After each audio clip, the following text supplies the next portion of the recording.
আসসালামু আলাইকুম এভরিওয়ান। পিছুটান গল্পের 8 নম্বর পার্ট। আর কালকে তোমাদের কমেন্ট দেখে সত্যি আমি মুগ্ধ হয়ে গেছি। আসলে তোমরা যে আমাকে কতটা ভালোবাসো তা আমি কালকে বুঝতে পারছি। তো তোমাদের জন্যই গল্পটি আমি কন্টিনিউ করতেছি। তো চলো বেশি কথা না কইয়া গল্প শুরু করা যাক। রিমি ম্যাডাম আমার কথা শুনে শুধু রাগে ফুঁসছে, কিছু বলতে পারছে না। রাধিকা কান্নার ভাব ধরে বলল, এখন কি হবে রিফাত? আমি তোর বন্ধু না, আমাকে তো একটা সমাধান দে। এই যে হাঁসের এইসব ফালতু জিনিস লেগে আছে, এখন কি করব? আমি রুমালটা বের করে দিয়ে বললাম, এটা দিয়ে একটু মুছে নে, তোর এখানে বেশি কিছু লাগে নাই। রাধিকা বলল, না হবে না, এখন তো মনে হচ্ছে কাপড় চেঞ্জ করতে হবে। আমি বললাম, তুই এখন কি সবার সামনে কাপড় চেঞ্জ করবি? অবশ্য যাদের লজ্জা শরম নেই তারা সবার সামনে কাপড় চেঞ্জ করতে পারে, কি বলিস আবির? রিমি ম্যাডাম এবার আমার সামনে এসে বলল, এই ছেলে, তখন থেকে দেখছি তুই খুব বেশি ফটর ফটর করছিস। আমি ময়লার উপর পড়েছি দেখে তুই বুঝি খুব খুশি? আমি বললাম, ম্যাডাম আপনি আমার থেকে দূরে থাকবেন, আপনার শরীর থেকে গন্ধ করছে। আগে তো বলেছিলেন আমার শরীরে নাকি ঘামের গন্ধ, এখন আপনি এবার নিজের দিকে তাকান। এজন্য বলি নিজেকে নিয়ে এত অহংকার করবেন না, কারণ কখন যে কি হয় বলা যায় না। রিমি ম্যাডাম বলল, তুই কার সাথে কি কথা বলিস, তোর আন্দাজ আছে? আমি বললাম, তা কি করবেন আমাকে শুনি। রাধিকা আমাকে ধমক দিয়ে বলল, তোরা কি এখন এখানে ঝগড়া করবি? রিফাত, আমার এখানে এভাবে থাকতে ভালো লাগছে না। আমি রাধিকার কথা শুনে শরীর থেকে শার্টটা খুলে নিচ থেকে গেঞ্জি খুলে ফেললাম। এবার সবাই আমার দিকে অবাক দৃষ্টিতে তাকিয়ে আছে। ভাবি দূর থেকে আমাকে দেখে বলল, কি ব্যাপার রিফাত, তুমি জিম টিম করো নাকি?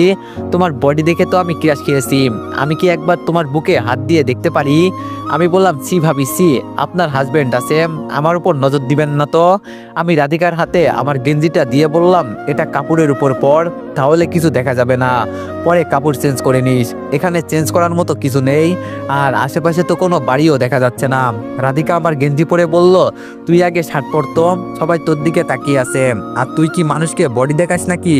আমি শার্ট পরতে পরতে বললাম, বডি আছে তো মানুষ দেখবে না, আর দেখলে তো কোনো সমস্যা নেই। এর মাঝে ড্রাইভার এসে বলল, ম্যাডাম সবকিছু ঠিক হয়ে গেছে, আপনারা চাইলে এখন আমরা যেতে পারি। রিমি ম্যাডাম রাধিকাকে বলল, আমি এই কাপড় পরে কোথাও যেতে পারবো না, আমার কাছে খুব খারাপ লাগছে, রাধিকা কিছু একটা করো। আবির আমাদের সামনে এসে বলল, ম্যাডাম ওই যে দূরে একটা বাড়ি দেখা যাচ্ছে, আপনারা ওখানে গিয়ে চেঞ্জ করে আসেন। আবিরের কথা শুনে আমি বললাম, আরে হালা, ওখানে গেলে আধা ঘন্টা মতো লাগবে, পরে আমাদের আর কোথাও যেতে হবে না। রিমি ম্যাডাম কিছু না বলে বাস থেকে ব্যাগ নামিয়ে বলল, রাধিকা আমার সাথে চলো তো, কাপড় চেঞ্জ করে আসি। তাছাড়া আজকে আমরা সুন্দরবন যাব না, আগামীকাল সকালে যাব, দেরি হলেও কিছু হবে না। আমি একটু জোরে বললাম, রাধিকা শোন, অনেকেই আছে বড়লোক মানুষ, দেখিস আবার ওদের যেন অপমান না করে, ওরা তো আর তোর ম্যাডামের মতো বড়লোক মানুষ না। রিমি ম্যাডাম আমার সামনে চলে আসলো, একেবারে আমার কাছাকাছি, আমার চোখের উপর তাকিয়ে বলল, কি রে, আমাকে নিয়ে তুই এত কথা বলিস কেন? আমি কি করব না করব এটা আমার বিষয়, তোরে বলতে বলছি আমি। আজকে আমি তোমাদের এমন একটি বুকমেকার অ্যাপ সম্পর্কে বলতে চাই, যেটি পিএসজি এবং সিরিয়ার অফিসিয়াল পার্টনার। এই অ্যাপে আপনি cricket, football, tennis live match দেখতে এবং তাদের ভবিষ্যৎবাণী করে সহজেই অর্থ উপার্জন করতে পারবেন। সেই সাথে বিএমডাব্লিউ, আইফোন, ল্যাপটপ এবং আরো অনেক নগদ পুরস্কার জেতারও সুযোগ রয়েছে। এই অ্যাপটিতে আপনি crush crystal, under and over 21 ইত্যাদি গেম খেলে সহজেই আয় করতে পারবেন। সাইন আপ করার সময় আমার প্রোমো কোড ভোডো7 ব্যবহার করে আপনার প্রথম জমায়েতে 24,000 টাকা পর্যন্ত পান। আপনি বিকাশ, নগদ, ব্যাংক, ক্রিপ্টো, পেপাল এবং অন্যান্য সহজ পদ্ধতির মাধ্যমে সহজেই আপনার জেতা টাকা তুলতে পারবেন। এখানে আপনি 24 ঘন্টা 7 দিন গ্রাহক সহায়তা পাবেন। তাহলে আর দেরি কিসের? রেজিস্ট্রেশনের জন্য আমার পিন কমেন্টে থাকা নির্দেশগুলো ফলো করুন, আর অবশ্যই আমার প্রোমো কোড ভোডো7 ব্যবহার করে প্রথম ডিপোজিটে 24,000 টাকা পর্যন্ত পান। আমি বললাম, ম্যাডাম আমি ভালো কথা বলছি, সবার মন মানসিকতা তো আর আপনার মতো না, আমার মতো তো ওদের শরীর থেকেও গন্ধ করতে পারে, পরে যদি ওদের অপমান করেন, তবে আমার মতো যদি ওদের আপনি অপমান করেন, ওরা কিন্তু আপনাকে গাছের সাথে বেঁধে পিটাবে, কেউ বাঁচাতে আসবে না, এজন্য সাবধান করে দিচ্ছি। রিমি ম্যাডাম বলল, কে আমাকে কি করবে না করবে এটা নিয়ে তোর ভাবতে হবে না। আমি হাসি দিয়ে বললাম, চেহারা তো দেখতে মাশাআল্লাহ, ব্যবহার দেখলে মনে হয় ফালতু মেয়ে একটা। রিমি ম্যাডাম বলল, কি আমাকে তুই ফালতু বললি? আমি ফালতু কথাটা একটু আস্তেই বলছি, যাতে কেউ শুনতে না পারে। এবার আমি জোরে বললাম, ছি ম্যাডাম, আপনি আমাকে অপমান করেন মানলাম, কিন্তু আপনি আমার অফিসের বস, এই হিসাবে তো আপনাকে একটু হলেও সম্মান করি, আর আমি আপনাকে ফালতু বলি নাই। আপনি মিথ্যা কথা বললেন যে আমি আপনাকে ফালতু মেয়ে বলেছি, কেন আমার উপর মিথ্যা অপবাদ দিচ্ছেন? রিমি ম্যাডাম তো রেগে আমার উপর ফায়ার হয়ে গেছেন। আমি হাসতে হাসতে বললাম, রাধিকা তোর ম্যাডামকে এখান থেকে নিয়ে যা, নইলে কখন যে উনি ফায়ার হয়ে ফেটে যায় বলাই যায় না। রাধিকা রিমি ম্যাডামকে টানতে টানতে বলল, চলেন তো, এত দেরি করলে হবে না। রিমি ম্যাডাম আর রাধিকা হেঁটে চলে যাচ্ছে, আর আমি বলছি এর যে কতটা অহংকার আছে এটা আমি দেখবো না, আমাকে তো তুই চিনিস না আমি কি কি করতে পারি। ওরা যাওয়ার পর আমি বললাম, সবাই বাসের ভিতরে চলো, এখানে রোদের ভিতরে দাঁড়িয়ে থাকতে ভালো লাগছে না, ওরা আসুক আমরা গিয়ে বসে বসে আড্ডা দিই। আমার কথা শুনে সবাই তাই করলো। বাসের ভিতরে গিয়ে বসতেই সবাই মিলে বলল একটা গান বলার জন্য। আমি আবার এত গান পারি না, সবাই বলছে যেহেতু বলতে তো হবেই। সবাইকে চুপ থাকতে বলে আমি শুরু করলাম, তো এভরিওয়ান গানটা না হয় তোমরাই বলে যেও। ভাবি আমার গান শুনে আমার কাছে এসে বলল, মোটামুটি তোমার কণ্ঠ সুন্দর আছে বলতে হবে। আচ্ছা রিফাত, একটা প্রশ্ন করি, এটা শুধু আমার প্রশ্ন না, এটা সবাই জানতে চাই তোমার কাছ থেকে। আমি বললাম, জি ভাবি বলতে পারেন, আপনার যদি কিছু জানার থাকে আমি অবশ্যই বলবো। ভাবি বলল, রিমি তোমার কি হয়? আর আমরা সবাই জানি এভাবে কেউ কারো পিছনে লাগে না, এটুকু জ্ঞান সবারই আছে, হয়তো পুরাতন শত্রুতা আছে ওর সাথে তোমার, সত্যি করে বলো তো বলছি। আমি বললাম, কি যে বলেন না ভাবি, ওর সাথে আমার আবার কিসের শত্রুতা থাকবে? তাছাড়া রিমি ম্যাডামকে তো আমি অফিসে প্রথম দেখছি, জানি না উনি আমার সাথে কেন এমন করেন। আবির আমার কথা শুনে বলল, তুই বলবি কিনা বল, এত কথা বলে লাভ আছে? আর আমি রাধিকাকে জিজ্ঞেস করছিলাম এই বিষয়ে, ও শুধু বলল তোর কাছের কেউ নাকি রিমি ম্যাডাম, আর তুই বলিস চিনিস না। আমি মাথায় হাত দিয়ে বললাম, যেটা আমি কখনো কাউকে বলতে চাই নাই আজকে মনে হচ্ছে সবাইকে বলে দিতে হবে, কিন্তু আমি তো এটা চাই নাই। ভাবি আবার বলল, রিফাত প্লিজ বলো, আমি তোমার ভাবি হয়ে তোমাকে অনুরোধ করছি। আমি এবার মাথা নিচু করে বললাম, জি ভাবি, ও আমার এক্স বউ ছিল। আমার মুখ থেকে বউ শব্দটা শুনে সবাই বোকা হয়ে গেল, মনে হচ্ছে আমি সবাইকে উল্টাপাল্টা কিছু বলে ফেলেছি, কারো মুখে কোনো কথা নাই। আমি আবার বললাম, যেটা সবাই শুনলেন এটাই সত্যি কথা, তোমাদের রিমি ম্যাডাম আমার সত্যিকারের বউ ছিল, তবে আমি আমার গার্লফ্রেন্ডকে রেখে ওনাকে বিয়ে করতে চাই নাই, বাবা আমাকে জোর করে বিয়ে করিয়ে দিয়েছে, আর যার কারণে আজকে আমার এই অবস্থা। আবির বলল, কাহিনী কি একটু বুঝিয়ে বল। আমি বললাম, কি আর বলবো তোদের বল, আমার অপরাধ শুধু এই জায়গায়, ওনাকে কেন আমি ওনার ইচ্ছার বিরুদ্ধে বিয়ে করি, কিন্তু আমি ওনাকে বিয়ে করতে বাধ্য হয়েছি বাবার জোরাজুরির কারণে।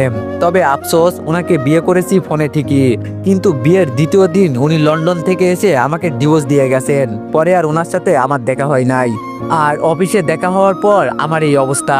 আবির আমার কথা শুনে বলল, কিন্তু বিয়ের শর্ত মতে 6 মাস পর ডিভোর্স হয়, তাহলে কি? আমি বললাম, ডিভোর্স এখনো হয় নাই, তোদের ম্যাডাম আমার কাছ থেকে আগেই সাইন নিয়ে রাখছে। ভাবি বলল, তাই তো বলি, একজন মানুষ কেন হুদাই হুদাই অচেনা একটা মানুষকে এভাবে অপমান করবে? আমি বললাম, বাদ দেন ভাবি, যা হয়ে গেছে তা তো হয়েই গেছে, এইসব নিয়ে আমি আর চিন্তা করি না, যা আছে কপালে তাই হবে। ভাবি বলল, সত্যি তুমি মানুষটা অনেক ভালো, নইলে এত অপমান কেউ সহ্য করে? ওকে কি তুমি আবার? আমি বললাম, কি বলতে চান ভাবি আমি বুঝেছি, তবে যতদিন পর্যন্ত আমার এই দেহ প্রাণ আছে ততদিন পর্যন্ত ওকে আমি গ্রহণ করব তো দূরের কথা, ওর মুখটাও আমি দেখতে চাই না। ভাবি বলল, বুঝেছি তুমি কি বলতে চাও, তবে যতটা সম্ভব হয় রিফাত এই চাকরি ছেড়ে দাও। আমি বললাম, ভাবি চাকরি তো ছেড়ে দিতেই চাই, তবে ভুল একটা জায়গায় করে ফেলেছি, এজন্য যেতে পারছি না। ভাবি বলল, কি হয়েছে বলো শুনি।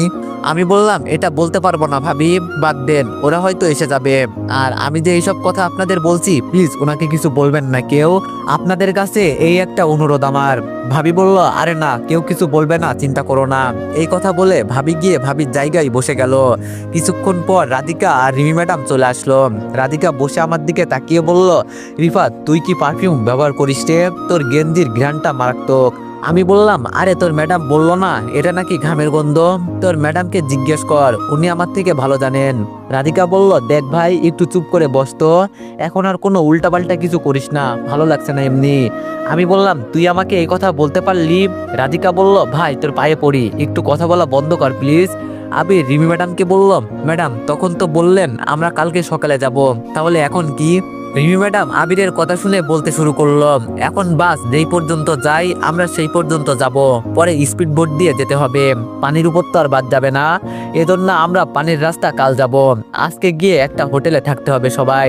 ম্যাডামের কথা শুনে আমি বুঝলাম উনি কি বলতে চাইছেন। যাক ভালোই হয়েছে, আজকে রাতে একটু রেস্ট করা যাবে।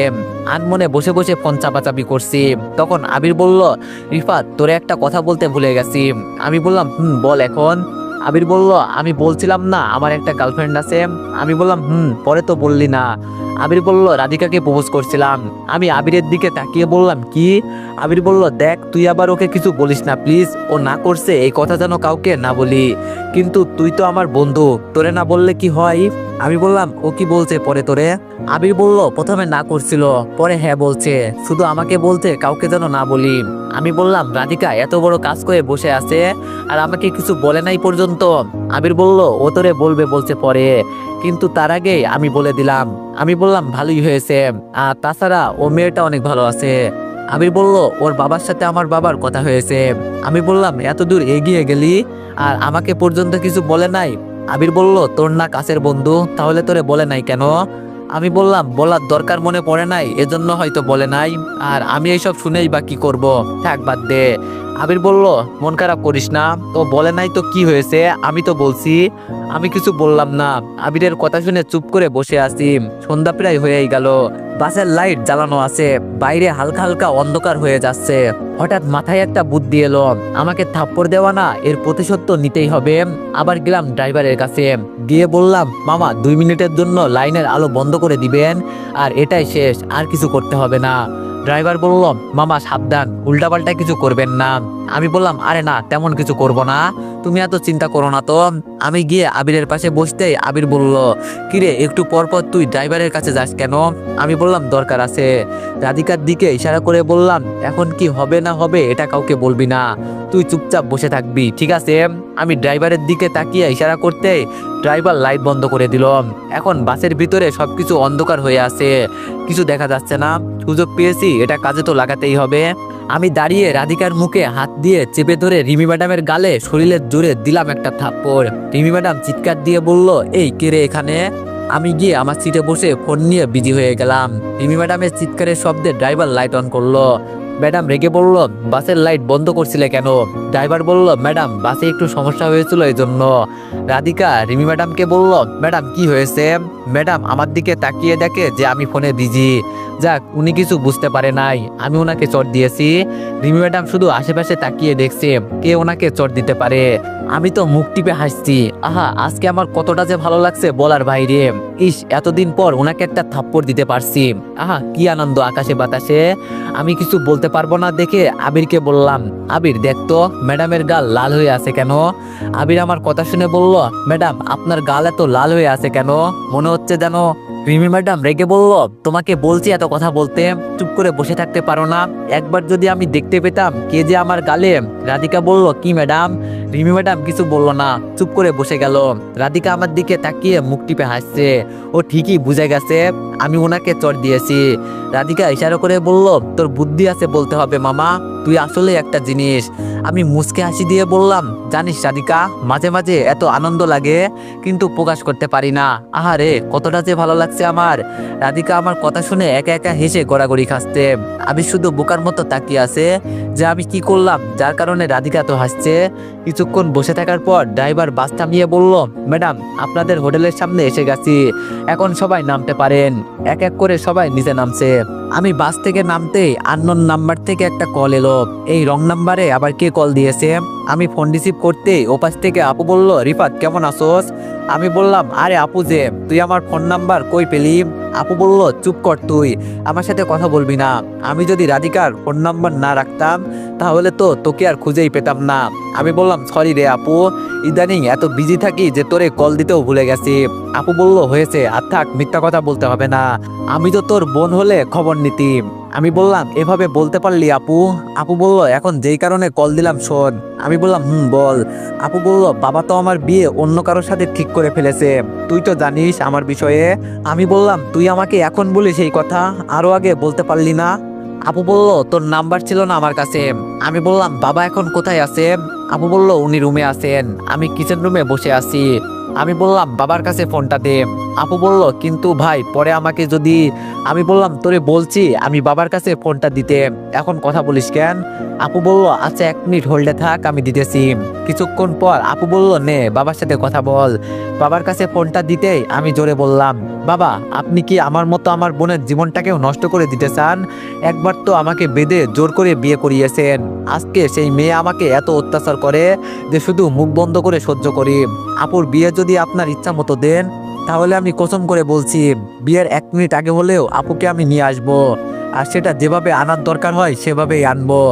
আর এনে আমি আপুর পছন্দের মানুষের সাথে বিয়ে দিব। আপনি তো জীবনভর টাকা চিনলেন, আজকে আপনার কারণে আমার জীবন থেকে আনন্দ হারিয়ে গেছে। বাসা থেকে এসেছিলাম সেই যে কবে, আজ পর্যন্ত মন খুলে একটু হাসতে পারি নাই। যাক, আপনি আমার বাবা, আপনাকে এত কথা বলতে আমি চাই না, শুধু এটাই বলতে চাই আমার মতো আমার বোনের জীবনটাকে নষ্ট করবেন না। আর যদি এমন কিছু করেন তো ওই তখন বলছি না ওকে আমি তুলে নিয়ে আসবো, সত্যি সত্যি পরে এমন কিছু করব এই বলে দিলাম। ভালো থাকবেন আর সুস্থ থাকবেন, বাই। এই কথা বলে আমি কল কেটে দিলাম। এতক্ষণ সবাই যে আমার কথা শুনছিল আমি বুঝতে পারি নাই, হয়তো আমি রেগে কথা বলছি এজন্য সবাই আমার দিকে তাকিয়েছিল। রাধিকা দূর থেকেই বলল, রিফাত কোনো সমস্যা হয়েছে কি? আমি বললাম না, তেমন কিছু হয় নাই, ওই পারিবারিক ঝামেলা। রাধিকা আমার সামনে এসে বলল, এইসব নিয়ে চিন্তা করিস না, এখন চল হোটেলে যাই, দেরি হয়ে যাচ্ছে। আমি বললাম রে চল, এমনি খুব ক্ষুধা লাগছে। আমরা সবাই মিলে হোটেলে চলে গেলাম। আমাদের 5 জনকে একটা রুম দিল, আর আমাদের পাশের রুমটা রিমি ম্যাডাম আর রাধিকা। হালকা কিছু খেয়ে বিছানার উপর বসে আছি, তখন আবির বলল, রিফাত চল লুডো খেলি। আমি বললাম না ভাই, আমার খেলার ইচ্ছা নাই, তুই অন্য কারোর সাথে খেল। আর আমি একটু বাইরে গেলাম, ঠিক আছে, এখানে আমার ভালো লাগছে না। এই কথা বলে আমি রুম থেকে বের হয়ে গেলাম। আমাদের রুমের সামনে সুইমিং পুল আছে, ওটার দিকে আমি তাকিয়ে আছি। পাশের রুম থেকে রিমি ম্যাডাম আওয়াজ করে বলল, সত্যি করে বলো তো রাধিকা, তখন অন্ধকারে বাসে আমার গালে থাপ্পড় দিয়েছিল কে? রাধিকা কি বলল শুনি নাই। আমি মনে মনে বললাম রাধিকা কখনো হয়তো আমার কথা বলবে না, কারণ ওকে আমি ভালো করেই চিনি। এর মাঝেই আপু আবার কল দিল। আমি ফোন রিসিভ করে বললাম, আপু বল। আপু বলল, তোরে অনেক অনেক ধন্যবাদ ভাই, বাবা ফোন করে ওদের না করছে, আর আমাকে বলছে আমি যার সাথে প্রেম করি তার সাথে আমার বিয়ে হবে, আর ওদের এখানে আসতে বলছে। আমি বললাম শুনে খুব ভালো লাগলো। আপু বলল, তোরে অনেক অনেক ধন্যবাদ ভাই, নে আম্মু তোর সাথে কথা বলবে। আম্মু বলল, হ্যালো বাবা, তুই কোথায় আসোস, কেমন আসোস, ঠিক মতো খাওয়া দাওয়া করিস তো? আমাদের খোঁজ খবর কি একটুও নেওয়ার প্রয়োজন মনে করিস নাই? নিজেকে খুব বড় মনে করিস না? এত বড় হয়ে গেছো যে এখন বাবা মায়ের কথা মনে পড়ে না? আমি বললাম, আরে আম্মু ধীরে বলো তো, সবকিছু একসাথে বললে কিভাবে উত্তর দিব? আম্মু বলল, তুই আমাদের রেখে চলে গেলি কেন?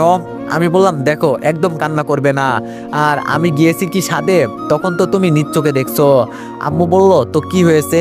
পরে তো ওই মেয়ে সত্যি কথা বলছে, আর সেই দিন চেয়ারম্যান এসে মাপ চেয়ে গেছে আমাদের কাছে। এই একটা মিথ্যা অপবাদে তোর আমাদের গ্রাম থেকে বের করে দিয়েছে। মাহি নাকি চেয়ারম্যানকে সব সত্যি কথা বলছে। আমি বললাম, বাদ দাও আম্মু, আমি এইসব নিয়ে চিন্তা করি না, যেটা হবার ছিল সেটাই হয়েছে। আর মাহির সাথে আমার দেখা হয়েছিল, ওর এখন স্বামী আছে। আম্মু বলল, তুই কিছু বলিস তাই বাবা? আমি বললাম, আম্মু তুমি কি চাও আমি ওকে কিছু বলি, পরে যদি ওর সংসার নষ্ট হয়ে যায়? আম্মু বলল, বাবা ভালো কাজ করলি, আচ্ছা এখন তুই বাসায় আয়, তোরা ছাড়া আর ভালো লাগছে না। আমি বললাম, বাসায় আসবো আর আবার আমাকে জোর করে বিয়ে দিবে না? এটা তো হতে পারে না। আম্মু বলল, তুই তোর বাবাকে আগে কি বললি জানিস? ওনাকে আমি কখনো কান্না করতে দেখি নাই, আজকে কান্না করছে। যদি উনি টাকার জন্য এইসব করে তাহলে এগুলো কার জন্য করে বল? আমি বললাম, আম্মু তখন আমি বুঝতে পারি নাই, আপুর কথা শুনে রাগ হয়েছিল। আম্মু বলল, আচ্ছা বাদ দে বাবা, যাই হোক এখন তুই বাসায় আয়। আমি বললাম, আম্মু তুমি তো জানো আমি চাকরি করি, আর চাকরি ফেলে কিভাবে আসবো বলো? আম্মু বলল, এত কিছু জানি না বাবা আমি, তুই আসবি কিনা বল? আমি বললাম, ঠিক আছে আম্মু, সময় মতো করে একদিন আসবো। আম্মু বলল, বাবা তোর চাকরি করতে হবে না, তাও তুই বাসায় ফিরে আয়। আমি বললাম, আসবো তো বলছি আম্মু, আর তুমি আমার জন্য কোনো চিন্তা করবে না, ঠিক আছে? এখন ফোন রাখি। কল কেটে দিতেই পিছন থেকে রাধিকা বলল, কি রে, বাবা মার কথা কি খুব বেশি মনে পড়ে? আমি বললাম, মনে পড়লে কি এখন আর যাওয়া যাবে? তাছাড়া এখন আর আমার বাড়িতে যেতে মন চায় না। রাধিকা আমার পাশে দাঁড়িয়ে বলল, মন না চাইলেও তো যেতে হবে। আমি বললাম, বাদ দে সব কথা, তবে তোরে আমি এতটা কাছের মানুষ মনে করি, আর তুই যে এভাবে আমাদের থেকে এসব কথা লুকিয়ে ফেলবি আমি কখনো চিন্তা করি নাই। রাধিকা বলল, আবির তোরে সবকিছু বলে দিয়েছে? আমি বললাম, তুই আর আমার সাথে কথাই বলিস না, তোরে দিয়ে আমি এটা আশা করি নাই। রাধিকা আমার হাত ধরে বলল, সরি বলছি তো, আমি তো চেয়েছিলাম আমাদের বিয়ে যেদিন হবে সেই দিন তোরে সবকিছু বলে সারপ্রাইজ দিব। রাধিকার হাত ছাড়িয়ে বললাম, যা, তোর কিছু বলতে হবে না, আমি যদি তোরে সবকিছু বলতে পারি তাহলে তুই কেন পারিস না? হয়তো আমাকে ভালো বন্ধু ভাবতে পারিস নাই, যা বাদ দে, আমি কেন এইসব কথা চিন্তা করে মন খারাপ করি? রাধিকা বলল, রিফাত সরি, আমি রাধিকার দিকে না তাকিয়ে রুমের দিকে যেতে লাগলাম। রাধিকা আমাকে পিছন থেকে ডাকছে, কিন্তু আমি ওর কোনো কথাই শুনি নাই। ওরে আমি কতটা আপন মনে করতাম। আরও আমি রুমে যেতেই আবির রাধিকার কণ্ঠ শুনে রুম থেকে বের হয়ে গেল। কেউ পিকনিকে এসে প্রেমে বিজি, কেউ আবার নিজের দুঃখে। যাক, কালকে সকালে চলে যেতে হবে। এখন একটু ঘুমিয়ে নিই। বিছানায় শুয়েই ঘুমিয়ে গেলাম। ঘুম থেকে উঠে দেখি আবির আমার পাশে শুয়ে আছে। ঘড়িতে এখনো রাত 12টা বাজে। বাবা, এত তাড়াতাড়ি ঘুম ভেঙে গেল? হঠাৎ বাইরে কোনো কিছুর আওয়াজ শুনতে পেলাম। বিছানা থেকে উঠে দরজা খুলে বের হলাম। আর বের হয়ে দেখি রিমি ম্যাডাম বাইরে বসে ল্যাপটপে কিসের কাজ করছে। হয়তো উনি বসে বসে অফিসের কাজ করছেন। তবে এইসব হোটেলে এত রাতে বাইরে থাকা মানেই তো ঝামেলা। বলা তো যায় না কখন কোন ছেলে এসে কি করে বসে। ম্যাডামকে বাইরে রেখে এখন যে ঘুমিয়ে যাব এটাও পারবো না। উনার যদি কিছু হয়ে যায়, দূর, আমি কেন এসব বিষয় নিয়ে চিন্তা করছি। আমি আমার মতোই ঘুমিয়ে পড়ি। দরজা লাগিয়ে বিছানায় শুয়ে ঘুমানোর চেষ্টা করছি, কিন্তু কোনোভাবেই ঘুম আসছে না। শুধু বারবার রিমি ম্যাডামের মুখটা সামনে ভেসে আসছে। যতই হোক, উনি আগে এক সময় আমার কিছু একটা ছিল। তবে এখন যদি ওনার সাথে কিছু হয়ে যায়, নিজেকে পরে কোনোভাবেই ক্ষমা করতে পারবো না আমি। দরজা খুলে ম্যাডামের সামনে চলে গেলাম। রিমি ম্যাডাম আমার দিকে একবার তাকিয়ে আবার তিনি মনোযোগ দিয়ে কাজ করতে লাগলেন। আমি ম্যাডামের সামনে চেয়ারে বসে গেলাম। ম্যাডাম কাজ করতে করতে বলল, এই ছেলে, তুই এখানে কি করিস? অনেক রাত হয়ে গেছে, যা ঘুমা গিয়ে। আমি বললাম, ম্যাডাম, আমি কখনো আপনাকে এখানে একা রেখে ঘুমাতে পারবো না। আমি রুমে গিয়ে ঘুমাবো আর আমার বস এখানে বসে কাজ করবে, এটা তো কখনো হতে পারে না। আমার জানা মতে এখানে অনেক বাজে ছেলে আছে, যদি কেউ এখানে চলে আসে তো। রিমি ম্যাডাম বলল, তুই কি বলতে চাস যে আমি আমার নিজের সেফটি নিজে রাখতে পারি না? আমি বললাম, কেমন যে পারেন আমার তা ভালোই জানা আছে। বাসে কে না কে থাপ্পড় দিয়েছে, আর উনি কিছু বলতেও পারে নাই। আমার কথা শুনে রিমি ম্যাডাম ল্যাপটপ বন্ধ করে বলল, তুই কিভাবে জানিস বাসে যে কেউ আমাকে থাপ্পড় দিয়েছিল? এই রে, নিজের কথায় নিজেই ফেসে গেলাম। কেন যে ওনাকে এইসব বলতে গেলাম, তোর এখন কি বলবো। আমি কথা ঘুরিয়ে বললাম, ম্যাডাম অনেক রাত হয়ে গেছে, এখন আপনি ঘুমান। রিমি ম্যাডাম বলল, আমি তোরে কি জিজ্ঞেস করেছি? আমি বললাম, ম্যাডাম এই কথার উত্তর আমি দিতে পারবো না। তবে এখন এইটুকু বুঝেন যে আপনার সাথে অন্ধকারে যা ইচ্ছা তাই হতে পারে। রিমি ম্যাডাম আমার কথা শুনে একটু ভয় পেলেও বুঝতে পারছি। তবে তিনি আমাকে বলল, তোরে একটা কথা জিজ্ঞেস করব। আমি বললাম, জি ম্যাডাম বলেন। রিমি ম্যাডাম বলল, তুই কি গ্রাম থেকে এখানে চাকরি করতে এলি? আমি বললাম, কি করবেন এইসব কথা শুনে ম্যাডাম? আপনি তো আমাকে শুধু শাস্তি দেন, যদি ইচ্ছা হয় এখন দিতে পারেন, কেউ কিছু দেখবে না। জানেন ম্যাডাম, বাবার কারণে আমার জীবনটা নষ্ট হয়ে গেল। গার্লফ্রেন্ডের কারণে নিজের গ্রাম থেকে বের হয়েছি। আর এখন শুধু রিমি ম্যাডাম বলল, আমি রাধিকার কাছ থেকে সবকিছু শুনছি, আমাকে তোর সম্পর্কে সবকিছু বলছে। আমি সরি তোর সাথে। আমি বললাম, বাদ দেন ম্যাডাম, আমি তো এগুলো যোগ্য। আর আমার মতো খারাপ ছেলের সাথে সবাই এমন করে। রিমি ম্যাডাম বলল, দেখ রিফাত। আমি বললাম, বাদ দেন তো ম্যাডাম, এইসব কথা বলে এখন আর কি করবেন, যান গিয়ে ঘুমান। রিমি ম্যাডাম বলল, অফিসের কিছু কাজ আছে, সেগুলো করতে হবে। আমি বললাম, দেন আমার কাছে ম্যাডাম, আমি করে দিচ্ছি। রিমি ম্যাডাম বলল, তুই কেন আমার কাজ করে দিবি? আমি বললাম, আপনি আমার বস, যদি বলতেন তো করতে হতো না। আপনার কথা শুনে যদি পিয়নের কাজ করতে পারি, তাহলে এটা কেন পারবো না বলেন? রিমি ম্যাডাম বলল, আমি তখন বুঝতে পারি নাই। আমি বললাম, কি বুঝতে পারেন নাই ম্যাডাম? আর এইসব তো স্বাভাবিক বিষয়, আপনারা বড়লোক মানুষ, আমাদের অপমান করবেন মারবেন এগুলো কিছু না। আমরা তো গরিব মানুষ, এগুলো আমরা সহ্য করতে পারি। এই কথা বলে রিমি ম্যাডামের কাছ থেকে ল্যাপটপ নিয়ে দেখতে লাগলাম। ম্যাডাম শুধু বলল, একটু বুঝে সবকিছু করিস, দেখিস আবার উল্টাপাল্টা কিছু করিস না। আমি বললাম, যতটা সম্ভব আমি চেষ্টা করব ম্যাডাম, আপনি যান। রিমি ম্যাডাম বলল, তুই ঘুমাবি না? আমি বললাম, আমার আবার ঘুম আছে ম্যাডাম, ঘুমাতে গিয়েছিলাম, কারো একজনের জন্য উঠে আসছি, হয়তো নিজের ঘাড়ে একটু দায়িত্ববোধ হয়েছিল এই জন্য। আমি বললাম, থাক, এইসব বলে সময় নষ্ট করতে চাই না। রিমি ম্যাডাম বলল, তোর পিঠের অবস্থা এখন কেমন? আমি বললাম, কেন ম্যাডাম, আবার কি গরম পানি আমার উপর দিতে চান? এবার দিলে একেবারে মেরে ফেলবেন, কারণ এইসব সহ্য করতে পারি না ম্যাডাম। রিমি ম্যাডাম আমার কথা শুনে কিছু বলে নাই, চুপচাপ রুমের দিকে যেতে লাগলো। তো এভরিওয়ান, নেক্সট পার্টের জন্য সবাই অপেক্ষা করো। আর সবাই একটু বেশি বেশি লাইক আর কমেন্ট করে দিও। ধন্যবাদ।